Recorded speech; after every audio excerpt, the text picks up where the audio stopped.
Well, I'm going to go ahead and get started, Polly. Good by you? Sure, sounds good to me. Okay, super. Good morning, everyone, and welcome. My name is Kathy Shader, and I'm a consultant for the Marshfield Clinic Health System and Wisconsin After School Network. I will be moderating this series of webinars. We are pleased to be offering this learning series with the Marshfield Clinic Healthcare System and the Wisconsin Department of Administration. Today's webinar begins the first of a five-part series for day camp programs in the state of Wisconsin. This series was developed in consultation with leadership from the American Camp Association Wisconsin, local council of leaders, and the Wisconsin After School Network. We are pleased to have Polly Goddard kick off this series both today and next week, and I will introduce Polly in a moment. But a few housekeeping items. Please keep your microphones on mute. If you have questions, we ask you to post those in the chat box, which the Marshfield Clinic staff will be monitoring. We will be fielding questions throughout this presentation. As a reminder, this presentation is being recorded and will be sent to all registered participants in the next week. With over 20 years of experience using coaching principles in her leadership and management practice, Polly has honed her skills in engaging leaders, managers, and teams in a professional development process that drives forward momentum. Polly's ability to connect with employees at all levels, from individual contributors to CEOs, creates space for them to identify opportunities and/or challenges and address them to increase awareness, enhance outcomes, and engage in the development toward improved performance and greater overall satisfaction. Her training in Gestalt coaching has reinforced her leadership, management, and communication skills. Polly works with groups, teams, and individual contributors to reach their fullest potential. And I can tell you from personal experience that Polly's coaching and leadership mentored me, someone with a fear of heights, of a 30-foot tower on the top of a 3x3 platform, only to launch myself through the air to ring a bell, trusting her all the way not to drop me, which she did not. I won't tell you from personal experience just how long ago that was. I have known Polly for almost 30 years. And Polly, I now turn this presentation over to you. I hope you like that little anecdote. I do, Kath. Thanks for sharing that. I actually forgot about that moment, but yeah, that was a fun time. So that was quite the introduction. I did not realize Kathy was going to read my entire bio, but yes, I'm a coach and a consultant. I live on Cape Cod full time. We do have actual year-round people that live here on this little peninsula that sticks off the country.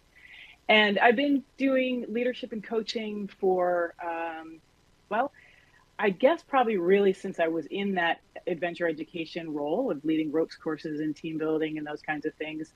And I did that in a couple of different settings all over the country. So I've got a variety of different experiences. I've worked in conservation, worked in camp, I've worked in higher ed, all those kinds of things. But really the coaching and the working with people and people development has been my area of that really sort of lights my soul on fire. I really enjoy it. So I want to share some things with you today about managing like a coach. I always say manage like a coach in these situations because unless you're going to become a coach, a full-time coach like me, sometimes you have to manage where you're directing and telling people what to do. And sometimes you have the ability to kind of switch that hat and become a coach. So we blend the two together in this conversation. So just know as we go forward, you'll need to adapt this to whatever your situation is, whether you're working with professional folks, whether you're working with seasonal folks. You can adapt these conversations if you're working with campers or students or various ages, that kind of thing. So just think about how those things come together for you. And throughout this session today, I'm going to have some opportunities for you to have discussions with each other. And then at the end, I will stay on. If you have something that's a real life burning situation that you want some help or advice with, I'm going to stay on and help kind of, get you some new ideas or brainstorm some things that might work for you. So we're going to go ahead and get started. The first thing that I would like to say is that we have folks here from, I can't actually see the number, but I think there's a lot. There's quite a few people on, and you're from all over the place. And some of you may know each other and some of you may not. But the first thing I'd like to do is whatever gets discussed here, if you go into a breakout room and you share something that is maybe a little bit sensitive or has a little bit of private content, if you could just make sure that we keep this bubble of confidentiality. We're just going to use this as an opportunity for growth and development. And the best way we do that is actually open ourselves up to having some real conversations. So just think about that as, if you're going back and you're sitting next to somebody and going, oh, they shared this during that session. Please don't weaponize it. Don't use it against them. Don't use it as leverage, anything like that. While we're going through this, I just wanted to encourage you also to set your judgment aside. And we always talk about, people say the judgment free zone. Well, it's really hard to be judgment free. We all have a judge, no matter who you are. There's a judge that's with us all the time. We just have to recognize when that judge is stepping in. And so we want to just set that judge aside for today and really be open to some new ideas as we're moving forward here. And then the last thing is just please be willing to share. The only way that I can help you, or that you can maybe get some input or advice from other folks who are in similar roles or situations to you, is to really actually open up and have that conversation and be authentic and just say, I'm struggling with this. This is hard, because the reality is that there's probably other people that are struggling with it, or they have struggled with it. And they might have some good advice for you, something that has worked well for them in the past. So I encourage you to do that. So today we're going to do a couple of different things. The first thing we're going to talk about is different types of conversations. As I alluded to before, sometimes you're a manager, sometimes you're a coach. There's a couple of different settings, and we're going to go into those. We're going to talk about creating safety, and that's safety in conversations, safety in relationships, those kinds of things. We're going to talk about powerful questions and how you use powerful questions to get at that coaching piece and to develop that coaching relationship with someone. And you can coach people, whether it's your partner at home or your coworker or, a student, whatever. You can coach people all the time. My husband often says to me, stop coaching me, because he can see it coming down the pike. We're going to talk about the levels of listening. And we all know that there's sort of, I think a lot of people hear about active listening and things like that, but we're going to dive deeper into what levels of listening are and how we can tune into that. And then we're going to just talk about, how do we move this to action? How do we take this from being something that's, exciting, and you invested your time to be here with me today for an hour and a half, and to not let it sort of slide to the side of your desk and then trickle off the side and end up in the recycling bin because you forgot about it. So we want to be able to take this and actually incorporate it into your daily work. So the first thing we're going to talk about is just, what is coaching? And I think people sort of think about coaching from a variety of different perspectives. Maybe you've been on a sports team. Maybe you've been in a professional setting where you've gotten coaching. Maybe you've just had someone who has sort of said, I'm going to coach you through this. But actual coaching there's sort of a process to it. And the International Coaching Federation, which is who I am accredited by, I have gone through all of those fun things. They define coaching as partnering with clients. And that's the important part. So partnering with them, coming alongside them and saying, how can we move forward from where we are? So it's partnering with them in a thought-provoking and creative process that inspires them. It's taking you as the manager or the person who's telling them what to do. It's taking you out of the driver's seat and really putting them in the driver's seat. And it helps them to maximize whatever their personal and professional potential might be. So the great thing here is, oftentimes we have aha moments, or we have like these little sort of maybe it's the fuse that gets lit towards this great big aha moments that's going to come down, or seeds that get planted. So that coaching is something that happens over time. It's not always just a one and done conversation. Usually that's where we're sort of planting those seeds. So the process of coaching, what we think about, and I want to be clear about the difference between coaching and counseling or therapy or anything like that. Coaching or counseling and therapy, those kinds of things, that's really looking backward to see where we are, how we got where we were, and what we need to heal from that in order to be able to move forward. So that's looking backward.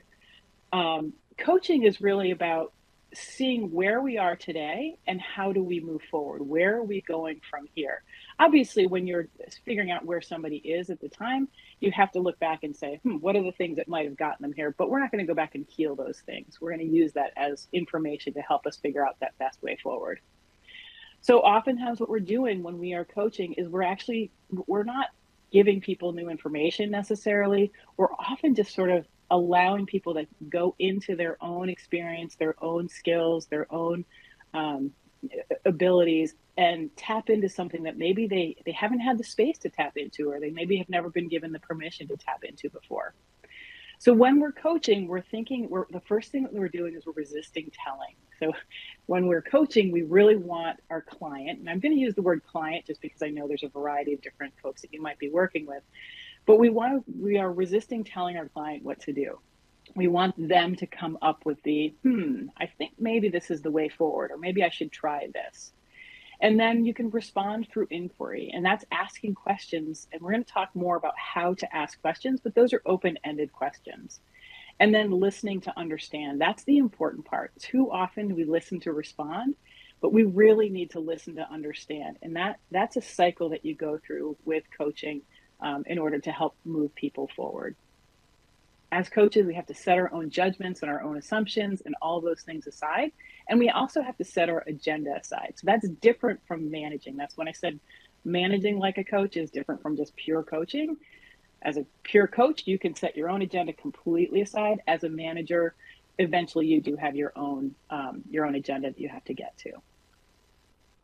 So there's a couple of different types of conversations. This is where I want to dig a little bit deeper into the difference between coaching and managing.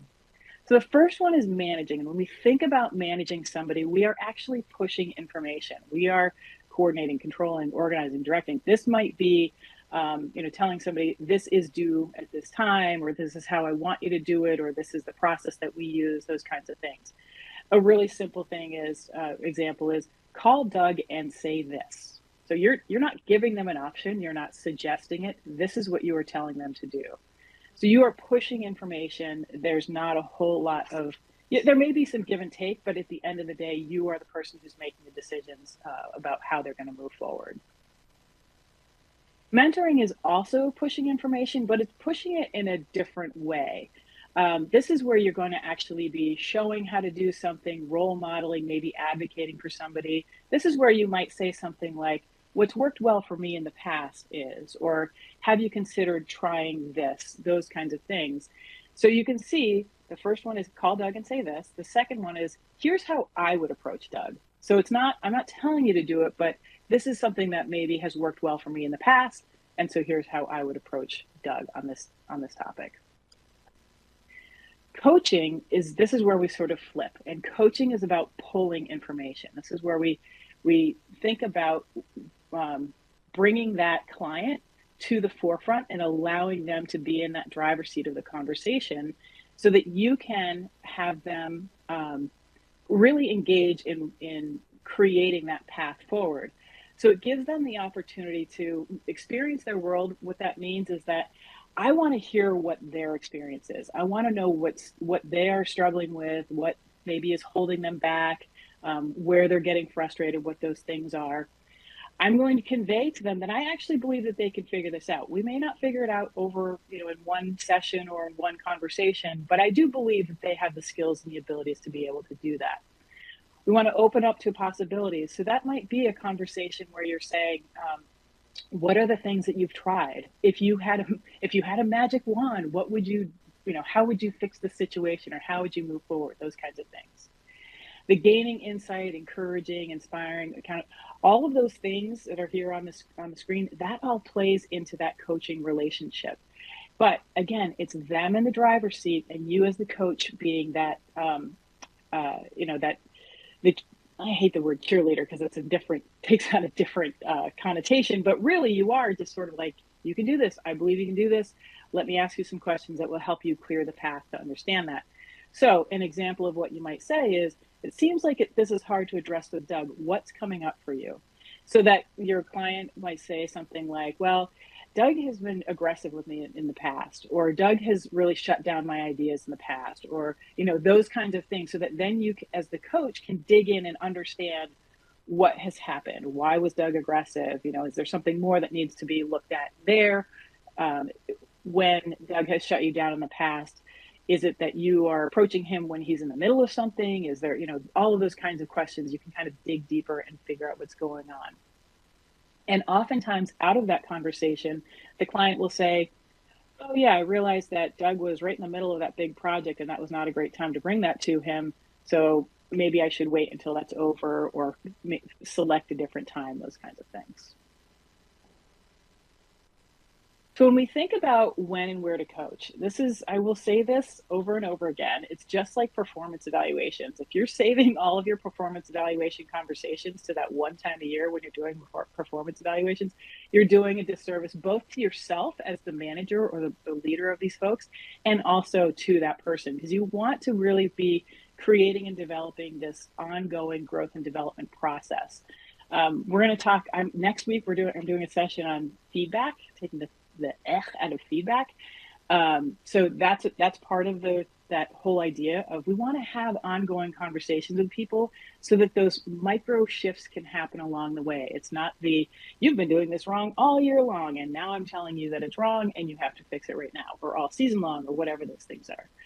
So coaching really should be a daily informal act, and it's not something that you have to say, come with me, we are going to sit down and we are going to have a coaching session. Because oftentimes when you say that, people go, oh, that's code for they're going to give me feedback, or I am now being put in the hot seat, that kind of thing. But it's really a conversation.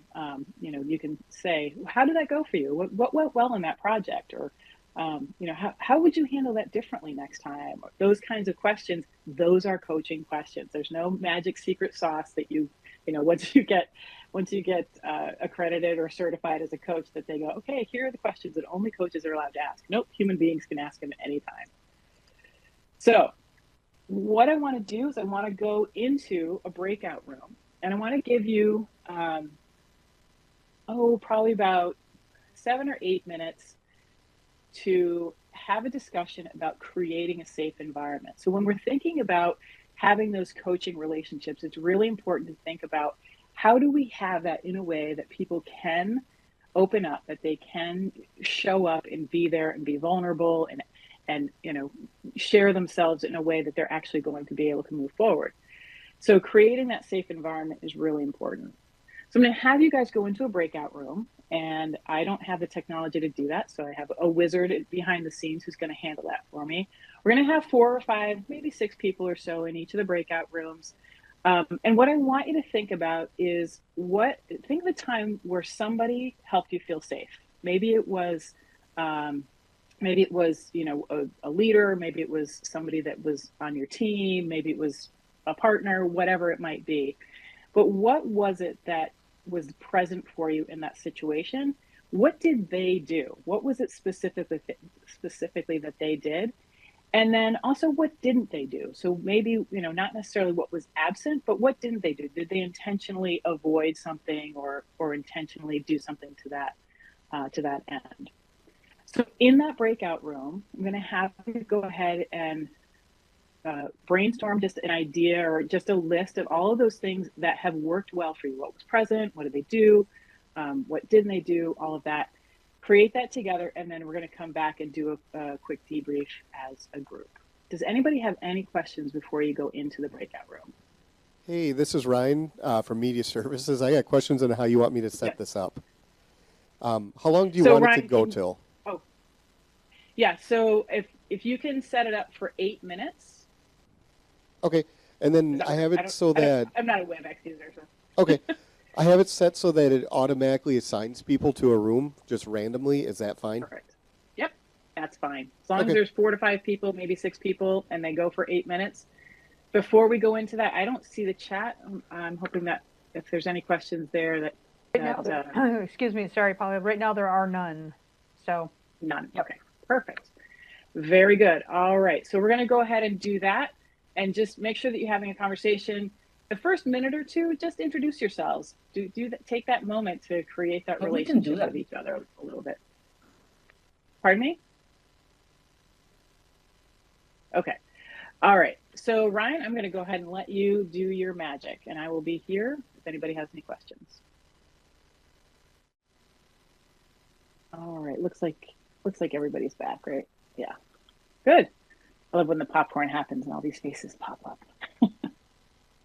All right. So as a follow-up to that, what I'd like to do is just hear from each of the groups, just 1 or 2 things that really were sort of the key of how someone or how you have created a safe environment for somebody. So you're welcome to unmute yourself, or you can share that in the chat for me. So let's start with, I think there's 5 rooms. So let's start with room 1. If you could share with us a couple of things that that made an environment safe for you.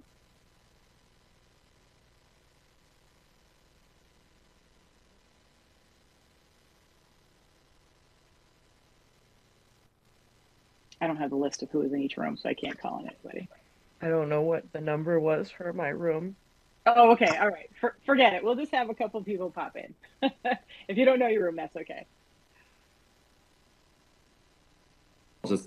I took a couple notes and we came up with a few things. 4 things was limit distractions, be prepared, ensure confidentiality, and an open door policy of making yourself just knowing, being available. That's great. Thank you, Sam. Anybody else? Something we talked about in our room was establishing a relationship first, making sure that you have that comfort level with whoever you're speaking with. Also, creating a safe environment. So, like, location is really important, kind of like level playing fields, not in somebody's specific office, maybe in a neutral location. And we also were talking about encouragement, like how sometimes people, we want to make sure that you're feeling encouraged, or this person is your advocate and they have your back, so you feel comfortable there. Yeah, great. Thank you, Lindsay. Anybody else? 1 or 2 more people.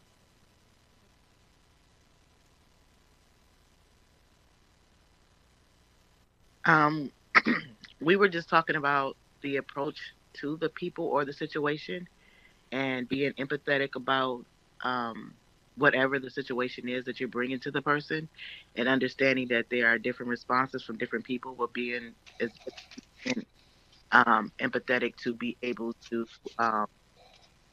understand how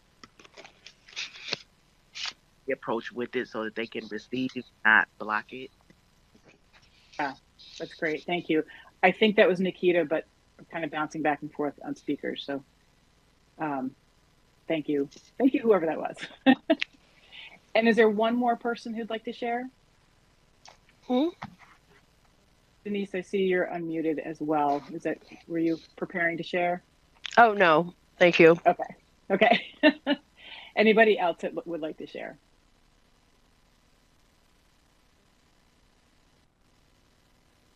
Okay.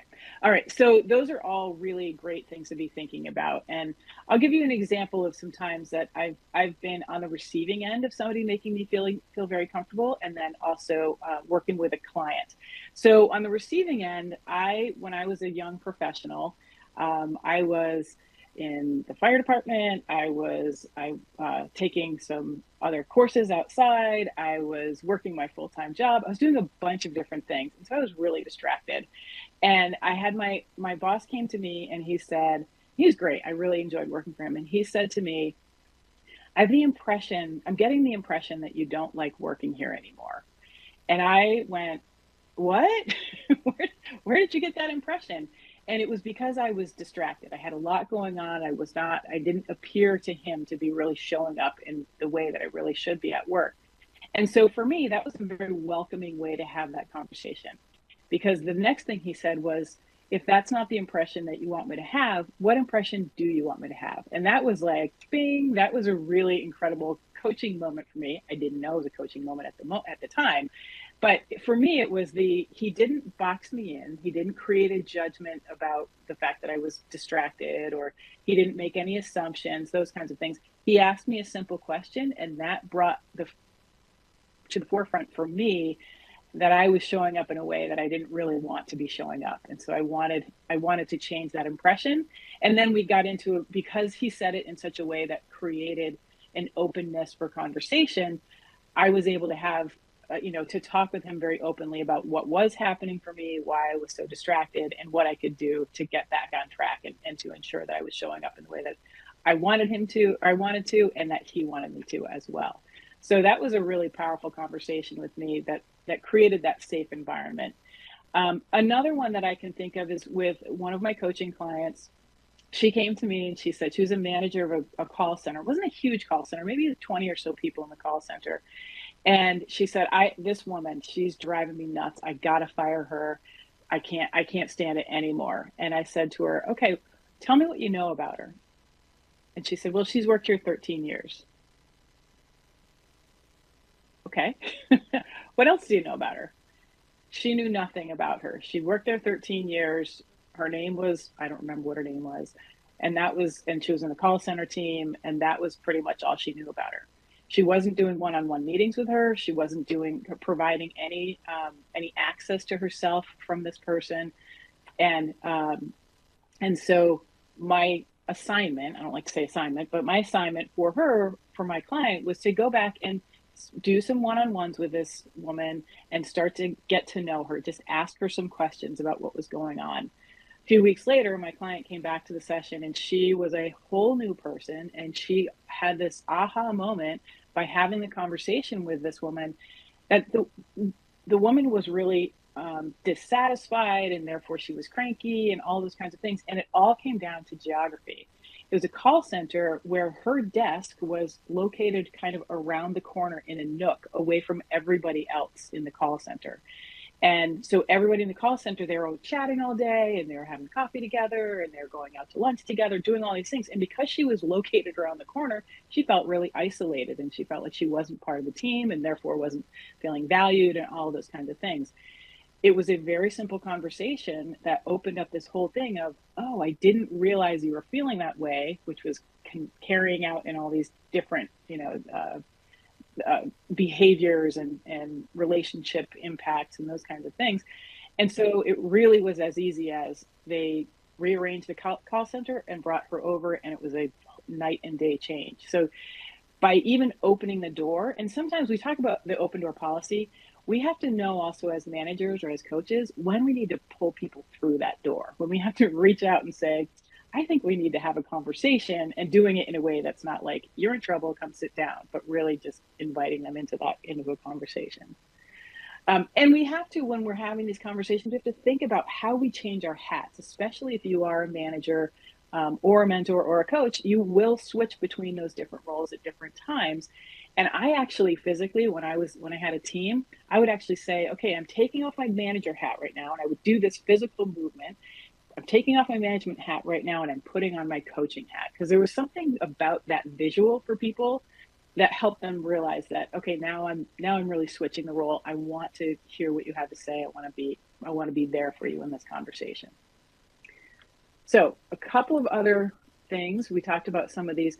We want to think about our body posture, right? So if we are open, if we're kind of, I say squared off too, but that sounds aggressive, but really like we're facing the person. We have an open body language to them. If we create, somebody talked about the physical space that we're in. If we want to have an open conversation, don't do it with a desk between you. Don't do it in a place that's super stiff and formal, someplace that's sterile. You want it to be a sort of a warmer environment where you can settle into the conversation. Think about like a therapy office is generally not a very sterile, like doctor's office look. It's much more calm and inviting. So if you have a space, even if you have to go away to like a coffee shop and find a nice quiet corner or something like that to have conversations with people, you can do that. Thinking about that relationship, somebody mentioned the relationship. How do you invest in it? How do you make sure that if you are going into a conversation with somebody, this isn't the first time you're talking to them? That's really, really important. You want to be investing in that relationship all the time, so that when it is time to have conversations that might be a little bit more difficult or that kind of thing, the relationship in there is already there to support that. Asking for permission. When we ask for permission, that might show up as saying something like, I've noticed something and I'd like to share that with you. Is that okay with you? And sometimes people will say, no, it's not okay with me. And you have to respect that and say, well, depending on if you are in a coaching role, then you have to respect that. If you're in a management role, then you have to figure out how to give them that feedback. But asking for permission actually will allow people to feel like they're a little bit more in that driver's seat and be able to engage in the conversation a little more openly. Thinking about those physical surroundings, some of the best, most productive meetings that I've had with employees that were maybe struggling or having a tough time or whatever, was actually we didn't sit at a desk, we didn't go to a coffee shop, we actually would just go out and walk. We'd walk. I used to live in Vermont, and we'd walk up to the Green Mountain Coffee Roasters, and it was a half mile away or whatever. But those were the most effective. We were shoulder to shoulder, which actually has that physical presence of being, we're in this together, we're moving in the same direction together. So you can set those physical surroundings in that way as well.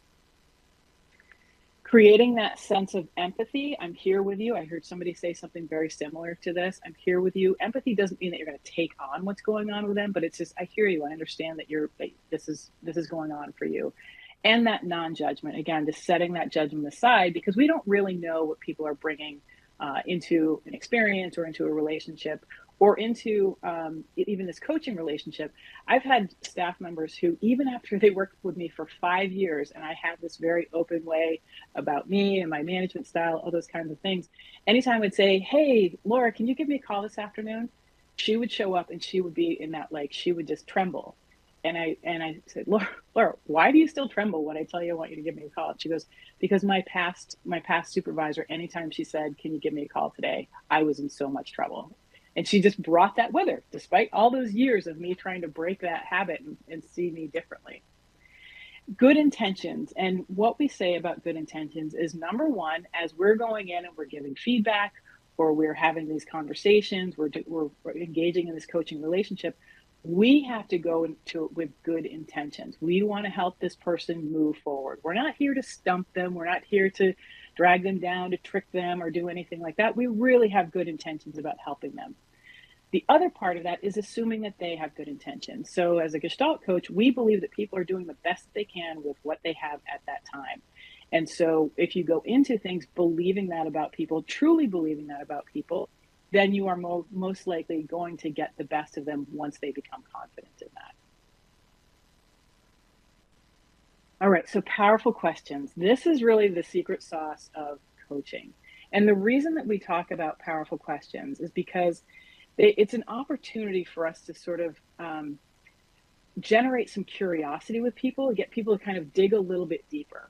When we ask a powerful question, we want it to be an open-ended question. So we want to be able to say, if we ask somebody, what is the sky, blue or green?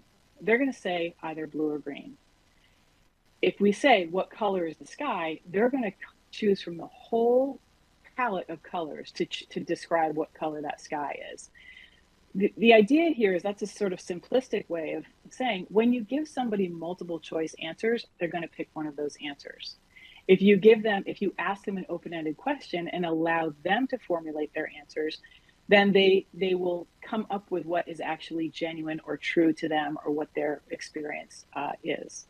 So when we ask questions, we want to think about asking questions in a way that will open that curiosity and also start to stimulate some of that reflective communication and conversation between people. We're looking for sort of thought-provoking, that inquisitive piece.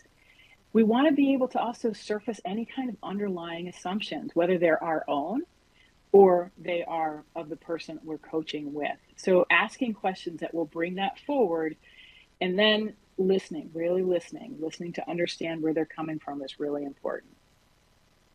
As we're asking those powerful questions, what we're doing is we're inviting them to be creative. We're inviting them to look kind of outside the box, or look outside what they have seen or done before, and maybe try some new things. And the other thing that we're doing here is that when people are in the driver's seat of their own journey or their own path, they get more excited about it. They take more ownership of it. And so doing as much as you can to put them in that situation, they will become much more innovative. They'll be much more creative, and they tend to have a greater sense of job satisfaction and all of those kind of good things. When you're having that conversation with people, you want to be listening and see, is there a theme that's coming up? So oftentimes I have clients that come to me and they'll say, I'm not getting promoted and I don't know why. And I'll say, okay, great. Let's work on that. And we'll just start having a conversation, and a theme will emerge for me. It might be that they have a very brash way of explaining things or communicating, or maybe they have a communication issue. One of my recent clients, she said, like, and every other word. And she was not aware of it until we started having conversations. And I said, I noticed that you use the word like and as these space fillers. Were you aware of that? She had no idea. And once she started to dig into that and think about how she was carrying herself in front of the executive team and those kinds of things, she actually got promoted 3 times in the 4 years that we've been working together, because she's really taken hold of that communication style. So themes will emerge, and you as the coach or the manager have to be looking at that and saying, I'm noticing that there's a theme of communication or confidence or distrust. There might be things that are sort of more on the negative side of things as well. And if you see something, we talk about kind of having these intuitive hits. You might be able to say to somebody, you're talking about this thing, but I think what I might be hearing is this. Is that true, or is that accurate? Does that resonate for you? And sometimes they say no. And I have to say, okay, and we move on. And sometimes they say, I hadn't thought about that. And then you just kind of give them an opportunity, and they will actually kind of dig into it and go, oh yeah, that actually is a thing for me. So here's some examples of powerful questions. Oh no, sorry, that's the next slide.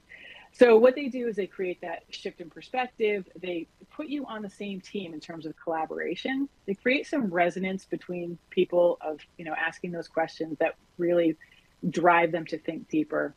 And when we say live in the being, it's the here and now. We try not to go back and beat ourselves up about what's happened in the past, but we can look at where we came from, what kind of experiences we had back then, and bring it to where we are right now and how we make decisions going forward. Powerful questions also remove judgment. So being able, if you ask a question, you have to think about your tone as well when you ask a question. But they remove that judgment by intentionally creating the openness for answers.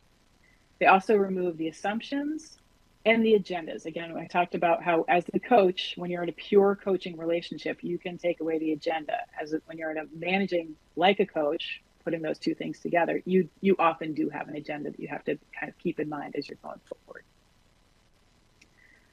So here are some of the examples of powerful questions, and you're welcome to take a screenshot if you'd like. You can find samples of powerful questions anywhere out on the internet. But here's some that I like that work really well. The idea when you're having a conversation with somebody is that you don't want to say, Sam, I'm going to use you because your face is still up here on the screen. Sam, what do you want? Tell me more. What's on your mind? What's important about this for you? You don't want to use it as kind of your formula for having a conversation. You don't want this, this thing in front of you that is I'm going to ask all of these questions in this conversation. What you do want is you want to get used to being able to ask these questions, so that if Sam is telling me about something and I'm not sure exactly what he means about that, I might say, tell me more about that, Sam. And as Sam is having those conversations with me, I would say, something might resonate for me to ask the question of, well, what have you tried in the past? What options might you have? Those things, there may be a track that you go down, but you don't have to use these as prescriptive questions.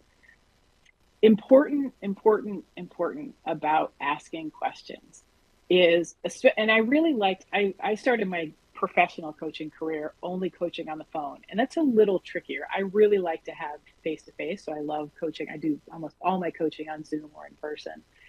And I like that because if I ask a question and I can see somebody kind of going, maybe they look off to the side, or they just have, most people have sort of a tell on their face about when they're thinking about something. Let the silence ride. Give them the opportunity to chew through whatever it is that they are thinking about in their brain. And we have to think about the fact that there's kind of 2 types of people who you're going to be working with. The first is the kind of person that does what I just described. They go into themselves, they think about the question, they're formulating an answer inside their head, and when they're ready, they're going to start talking about it. The other one are the folks who are more external editors, is what I call them. So they're just going to start talking, and as they're talking, the thing, they might go, oh, that's it, that's the thing right there. So they're sort of filtering, just throwing it all out there and filtering as they go. So you, as that coach in that role, you have to be listening for all of those pieces and paying attention to that. Do I need to leave them sitting in silence, or are they suffering? Or do they not understand my question, that kind of thing. But really, when you have the opportunity, just let the silence ride, give people the time to really think through things.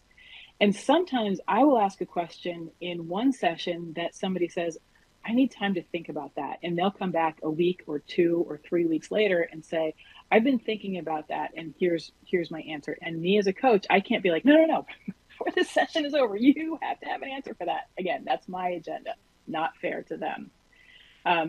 And the other piece about it is that you have to think about how you're going to strategically interrupt. If you do have that external editor, the person who just sort of spits it all out, it's all just coming out.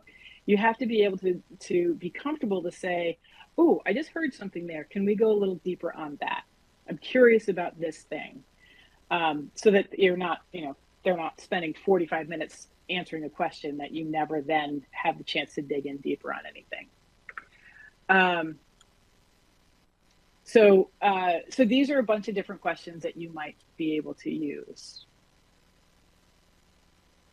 So when we think about listening, the other side of the communication relationship is listening and making sure that we are in a place that we are actually hearing what is being said.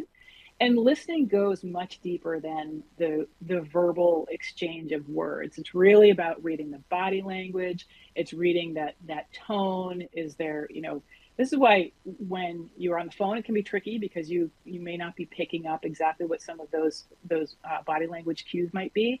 And if you do something in writing, that can also be tricky because a question that you might ask, in one way verbally may come off in a different way in writing. So when we think about listening, we talk about 3 levels of listening. So the first level of listening is really kind of when you're in your own head. And we start off by saying, it's all about me. And that doesn't mean that you're selfish or that you're not thinking that you want to help somebody or have this conversation with somebody, but really it's about kind of what's happening in your own head. You might be in your head going, oh yeah, I've had that same experience.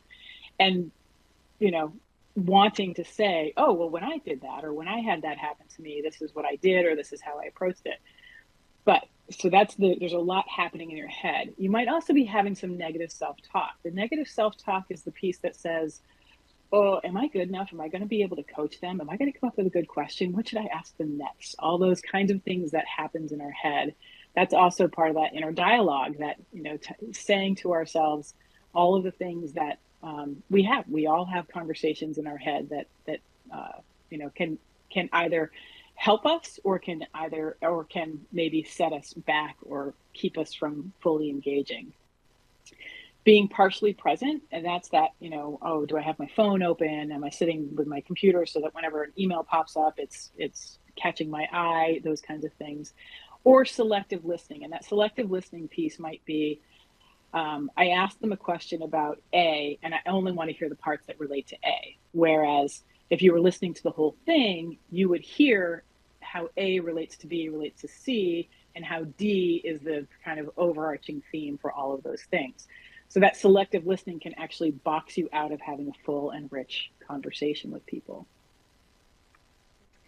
So level 2 is others. And so this is where we start to make that shift, and we're focusing on the other person. We really are starting to tune into that nonverbal communication. We say that we're with them. So we're starting to kind of get in that, we're understanding how they communicate. Do they need that silence? Do they need to do that external editing? Those kinds of things.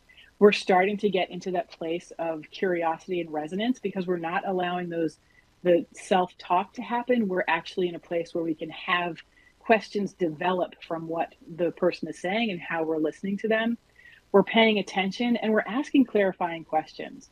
So those clarifying questions might be, can you tell me more about that? Or I don't have experience with that. What do I need to understand in order to be able to have enough of a picture to help you with this? Those kinds of things will help you start to be in kind of in the groove with them. And then the whole listening, level 3, that's where we're tying everything together. And this is where we are very intentionally creating that safe and open environment. We're doing all of the things that we talked about in terms of body posture and location and creating that the safe environment for them.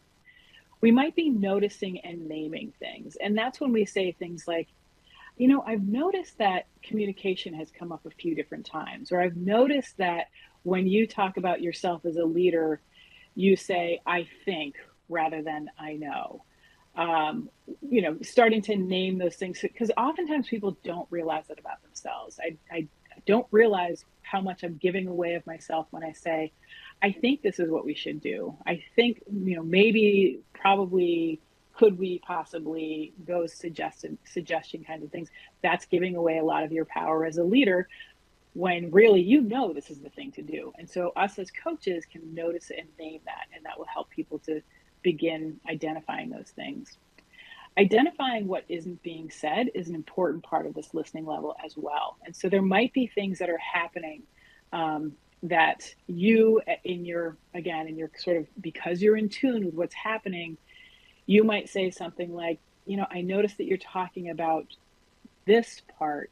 Can you tell me more about this? Or can you explain to me how you what happened here? Those kinds of things. Because oftentimes when people are trying to work through something, the things that are hard or the things that maybe make them not look or feel so great are the things that are kind of get tucked in the back. And oftentimes you got to dust those off and move forward and say, it's okay. This is what we're here to work on. So let's do that. That the whole is the overall energy and mood. And so when I think about this, we're thinking about sort of matching their energy level. And I don't mean that you have to, really fully match it. But what I mean is that if somebody comes in and they're very energetic and they're all over the place, if you are in that like sort of low key, that kind of thing, they may have a harder time connecting with you. So you might need to raise your energy level up at least until you make that connection, and then come back to whatever feels normal for you, or like a natural state for you. But thinking about how you can create that relationship and that connection between matching that overall mood and energy. And then asking those powerful questions for that deeper understanding. Again, you want to just keep going to a deeper level and giving people opportunity to think about things. One of the most common things that I hear from clients when I coach with them is, I'll say something to the effect of, I don't have a pony in the race. My pony is that I want you to get what you need out of coaching. And the most common thing that people will say to me is, nobody has ever not wanted something from me.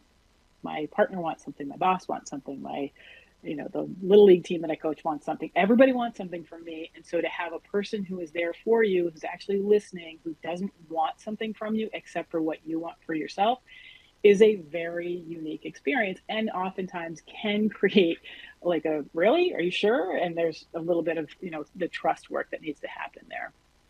And then the last piece of that whole level listening is that empathic understanding. Again, some people understand or believe that empathy is about taking on other people's problems. It's not about that. It's about recognizing where somebody is and allowing that to be, and not putting that judgment on it.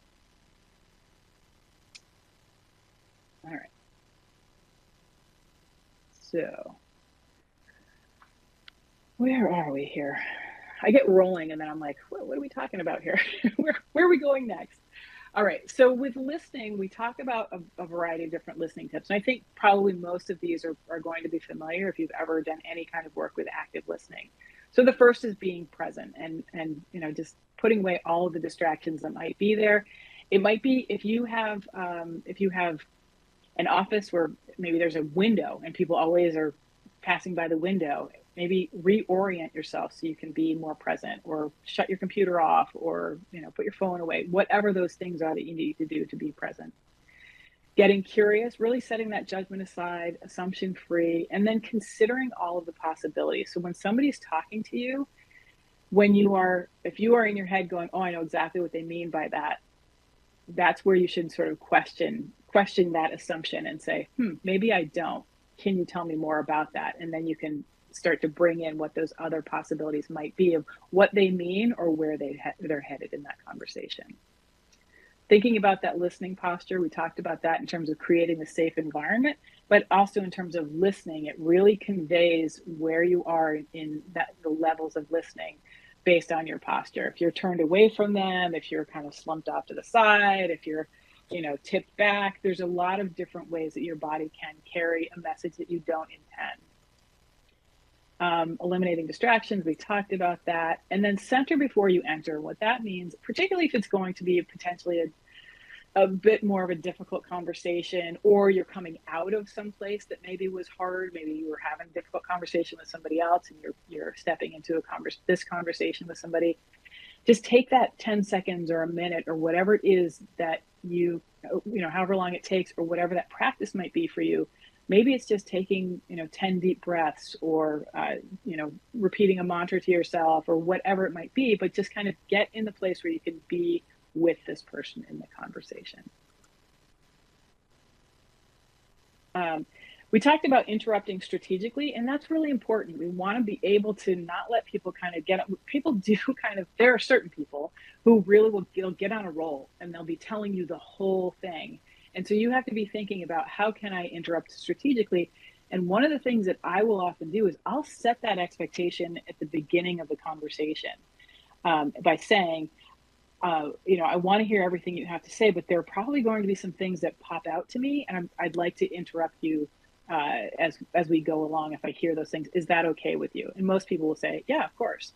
So thinking about how you set that up so that you're not feeling, because a lot of people have been sort of trained that you don't interrupt, you let them go, and then sometimes it's a runaway train.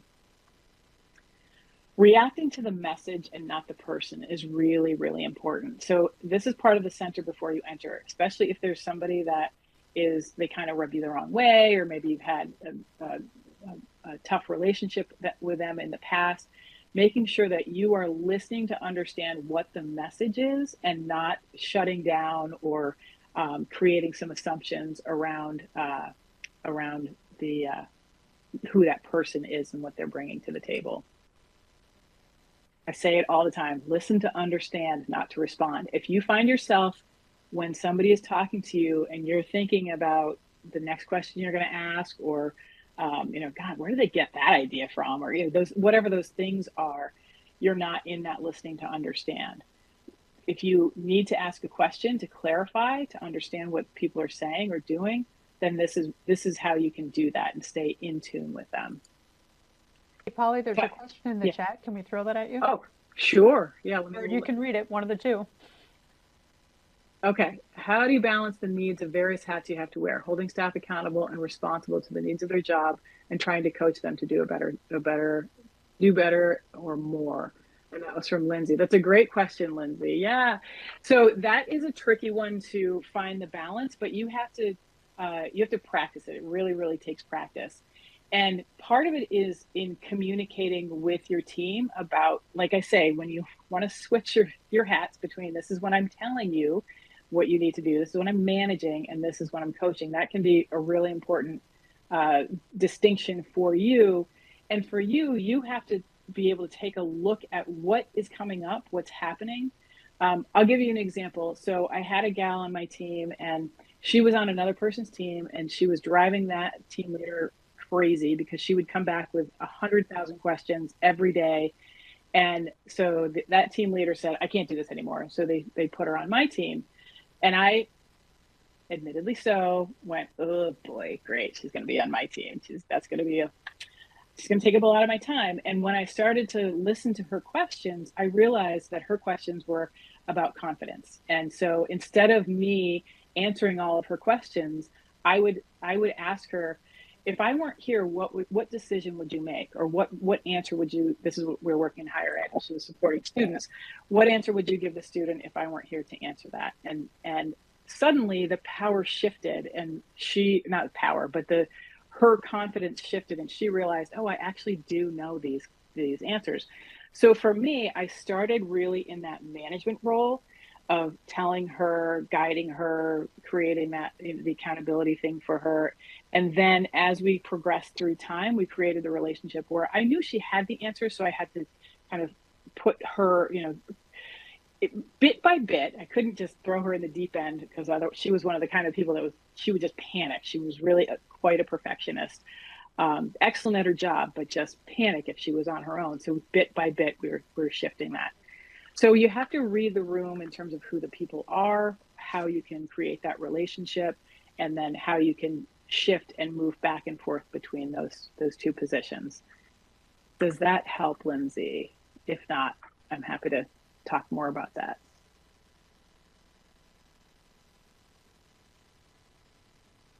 Yes, thank you. Okay, good. And again, I'm going to stay on afterwards. So if you do have questions that are specific, or you have like a situation that you really need some help or some advice on, I'm happy to do that with you. The last thing I'll say about listening tips is practice.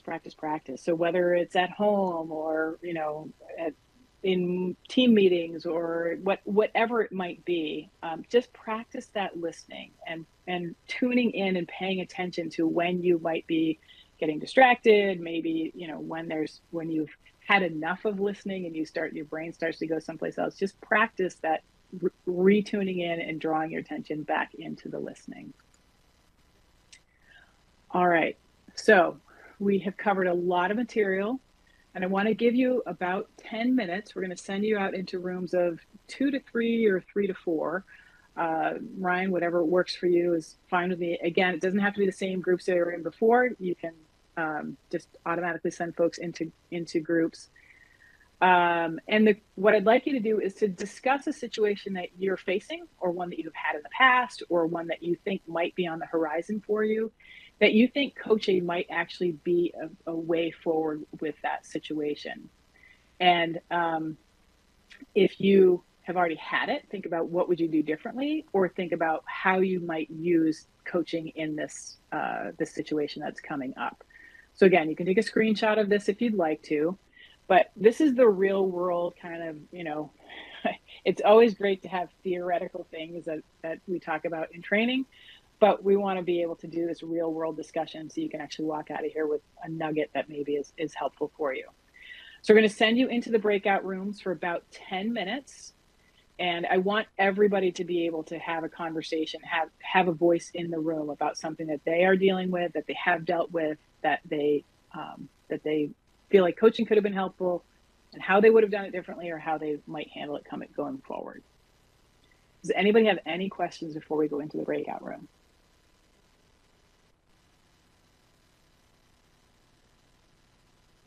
Okay, good. Ryan, I'm going to pass it to you to send folks off in your magic. Hey, so you wanted 3 to 4 people in a room? Yeah, probably 3 to 4 people, just because I know that I won't go into a room, so I don't want anybody to get stranded in there by themselves. So probably 3 to 4 people. Okay, just give me a minute here to reset everything. Okay, great. Thank you. And while Ryan is doing that, does anybody have any questions for me? It's like everybody is back. So if you'd like to share, I'm not going to ask you to share what your specific situation was, because I want you to keep that confidential in your group, or private for yourself. But if you'd like to turn your camera on so that I know that you're going to speak, or at least just unmute yourself. Well, actually I can't tell, but I would love to hear from folks. What was helpful about that? Was there something that came up that you were like, oh, this is what I'm going to try next? Anybody have a moment like that, or an experience like that in your breakout?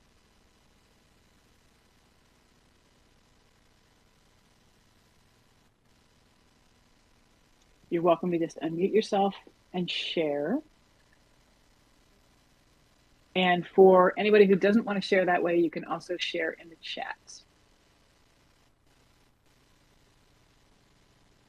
Well, our group, we had a really nice conversation. Um, I was able to give them a little scenario I'm going through with a co-worker who works under me, and the lady that was in the chat with me, she's also has a leadership position, so she has people that work under her.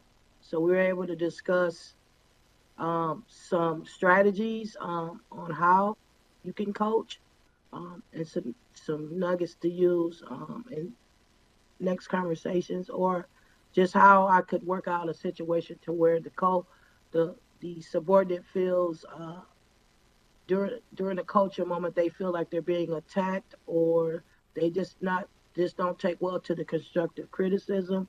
Um, Mm-hmm. and so we were just talking about some strategies on how I can,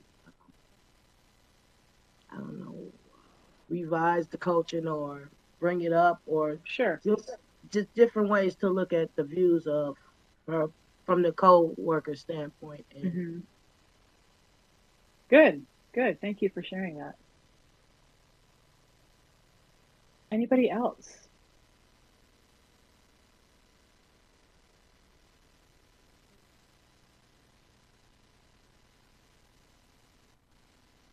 All right. Well, I will not force it. I'm hoping that there were some good conversations that happened out in the breakouts. I do like to have you have the opportunity to do that, so you can find somebody that maybe is in a similar situation or has the same, same kind of relationship with people that you are coaching. Um, So what I'd like for you to do as you're moving this to action, because again, we don't want this to kind of slide off the side of your desk and become something that you forget about, or doesn't get incorporated into your daily activities. So pick one thing and just try and notice the impact of that one thing. So it might be that when you are going into a conversation, that you set your intention about what type of conversation that might be. Is it a managing conversation, a mentoring conversation, or a coaching conversation? And looking at that, in advance, when you really develop this skill, you can slide back and forth between all of those different roles seamlessly. Nobody will even notice really when it's happening. It just becomes part of your whole toolkit that you're drawing from when you're managing or when you're working with people. I'm thinking about when, those opportunities of when and how you can create a safe space for conversation. And one of the things I like to encourage people to do as you're going forward is to tell people that, hey, I went to this training and I learned some new skills. I'd like to incorporate that. I'd like to sort of change up how we've been doing things. Because sometimes people will say, they'll be like, oh, this is great. My supervisor is wanting to learn and try new things. And therefore, I should be willing to learn and try new things. And they might be more willing to be engaging in conversations that feel different to them. They may be coming off in a different way. Again, using a couple of those powerful questions and try them out in different conversations. It doesn't have to be with your team or your coworkers or your supervisor. It doesn't have to be at work. It can be with your partner at home or with friends, or in a variety of different things, different settings. Just ask questions. Oh, tell me about that. How's what's going on for you? What's happening there? Those kinds of things, and you'll start to get more comfortable with defaulting to those, or at least just even noticing, oh, I use multiple choice questions all the time. Is your day good or bad? Was that exciting or are you nervous? All of those kinds of things. We do it. It's just kind of a natural way of having conversations. But when you notice it, you can shift it to those powerful conversations. And then paying attention to when you are in that listening to and level 2, which is that others piece, or that level 3 when you're in that whole, tuning into the whole, and acknowledging that sometimes we do listen in level 1 because we have other things that are going on and we don't have the time to really uh, kind of move into those other levels of listening, and that's okay. But you have to kind of set the expectation for yourself and others. If you're in that, like, I just don't have the capacity to dive deep on this subject, this is where I'm at right now.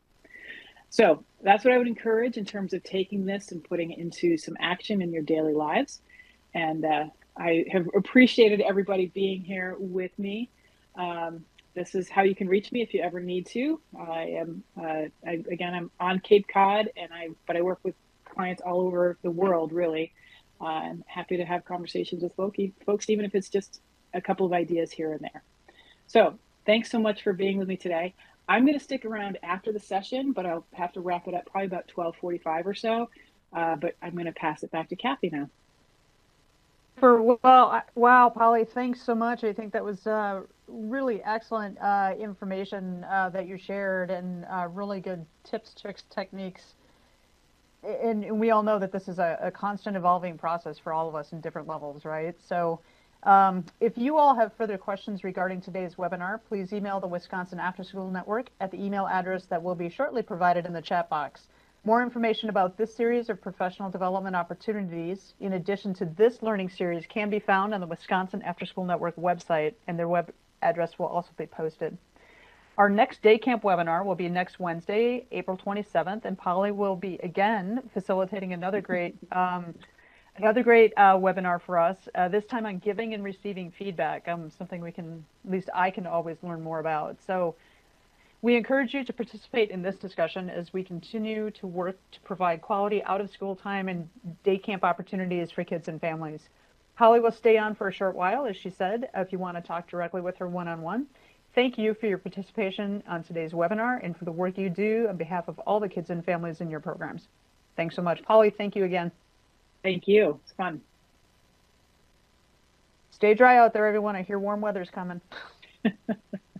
Just for a blip on the radar. I can see sunshine out my window, so that's encouraging. It's probably still cold out there. But it's too bad you're on the East Coast because, you know, if you were west, I'd say blow it our direction. But if it comes the other way, it gets a little weird. So. Exactly. Yeah. No, not good things happen that direction. Yeah. Thanks so much. We'll see you next week. All right. Take care. Thanks, Kathy.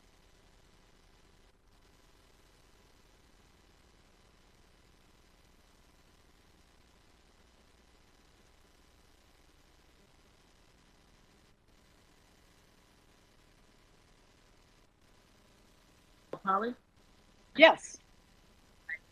Hi, Nikita. Hi. So I'm looking into doing life coaching. Any heads up, where Nikita, you hang on a sec. You're cutting out. I heard that you are looking into life coaching. You hear me now? There we go. Yep. Okay. I'm trying to find out where to get education on it so that it's, legit rather. Yeah. So the first thing I would encourage you to do is to go to the International Coach Federation website, ICF, and I think it's, I can't remember. It's something funny. It's like coachfederation.org or something like that, but International Coach Federation. Mm-hmm. And you can look for training programs on that. Are you looking to make a shift in your career to life coaching? Well, I actually started with a partner of mine. We started a women's organization, and then my passion is children. So with our women's organization, we branched off and we started an after-school program for kids, and now we're actually working with the school district, and we're inside as well. So we have groups inside of the school during the school day, and then we have the actual program that we run in the afternoon. But for me personally, I like doing mentoring and stuff, but I want to do life coaching for the youth more than anything else. That's great. I love coaching with young people because there can be so many really powerful moments that happen with them. And actually, they teach me a lot more than sometimes in those coaching relationships. So what I would encourage you to do is to look at ICF and see what training programs are out there.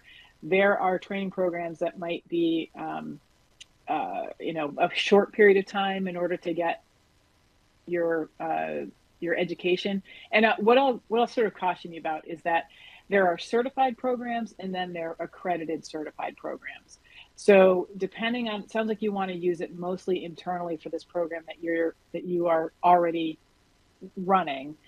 So it sounds like you want to be able to kind of add this in as another layer. I want to be able to use that, but I want to eventually just have my own thing where I'm actually just doing it on my own. Okay, great. Okay, so thank you for clarifying that.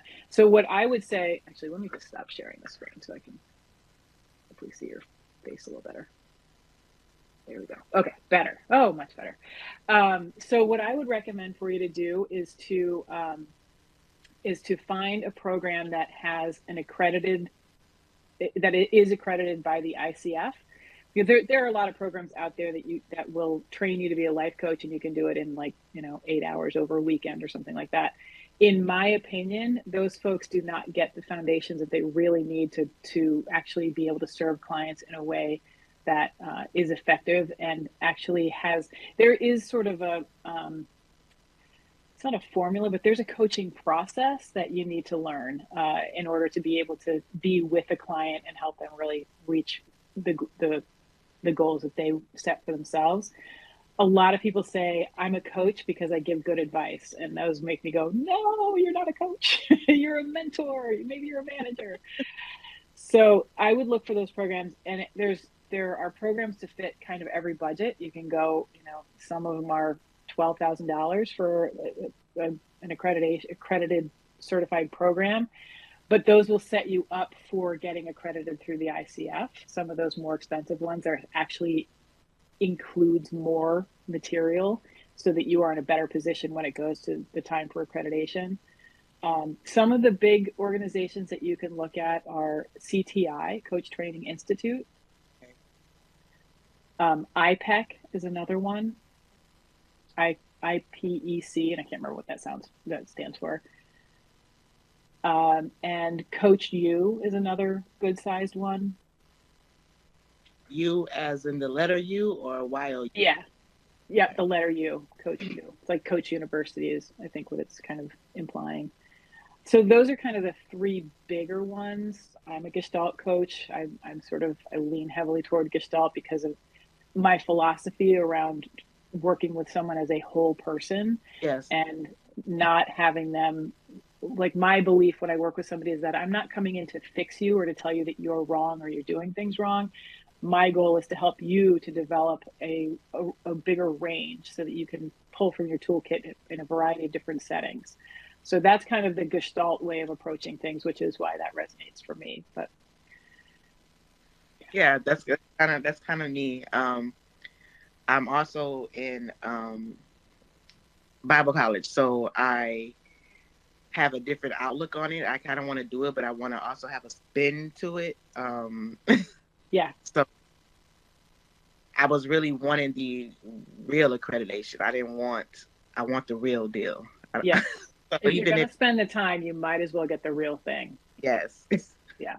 If you're going to spend the time and the money, because it's not inexpensive to become certified, but that's because, we want people who actually really have committed to the process of learning how to be a coach, that have that stamp of approval from the ICF. Yeah. Thank you. You're welcome. And so you said you're in Bible college, so you can then, once you get your life coaching certification, depending on whatever organization you go through, if they don't have a niche or a specialty area that you want, then you can kind of layer other trainings on top of it. So that if you wanted to become like a Christian life coach or I'm not sure what, Yeah, I get what you said. Yeah. So you can layer things on top of it, or youth life coach, or those kinds of things that then add credibility to your accreditation.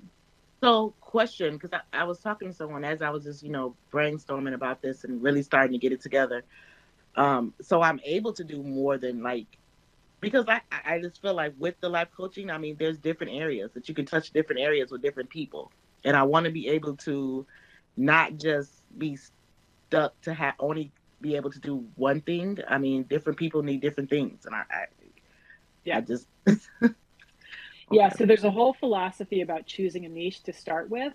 And that the philosophy is that if I go to you and I say, I am a business development coach and I can coach you on all of these things, this wide variety of things, including how to start your business and how to run a restaurant and how to create a movie theater and how, all of those types of things, right? There's a huge, huge bucket. So what really you want to do is to start off by niching down and saying, I am for example, Christian youth life coach. That really niches it down so that people come to you and then you start to develop that relationship and reputation there. And then you can always kind of, add to it, but really niching down and picking the thing that you do so that when you can answer the question, you say to somebody, Nikita, what do you do as a coach? I help Christian youth do this. It's one sentence. This is what I help them do. All right. And that, yeah, it's real. There's a whole lot of learning around it, but that kind of is what it boils down to. Okay. Thank you. You're very welcome. There's a ton, there's a ton of coaches out there, but there's always room for coaches who are very invested in actually doing it right and doing it well. Yeah. So And I like all my life. It's like naturally I've been doing it all my life, and it just finally like clicked in my head, like you've been doing this all your life. So and I enjoy it. I mean, I'm the happiest when I'm talking to someone, and I love to see the outcomes. I love it, especially with the youth, working with them and seeing how they get it. Like, oh, you got it, and just I love it. So it's just awesome to me. So thank you so much. Great. You're very welcome. You're very welcome. Good luck with it. Thank you. And feel free to reach out to me if you ever have any other questions. I'm happy to help. You. Okay. All right. Take care. All right, Ryan, I think that's probably it. So we're probably good to go. Sounds good. I'll end the meeting then. All right. Oh, wait. Was there one more person? No. Okay. Nope. I think the rest are all staff, right? Yeah, I think just the rest are staff. Perfect. All right. Very good. Thanks, everybody. We'll see you again next week. Thank you.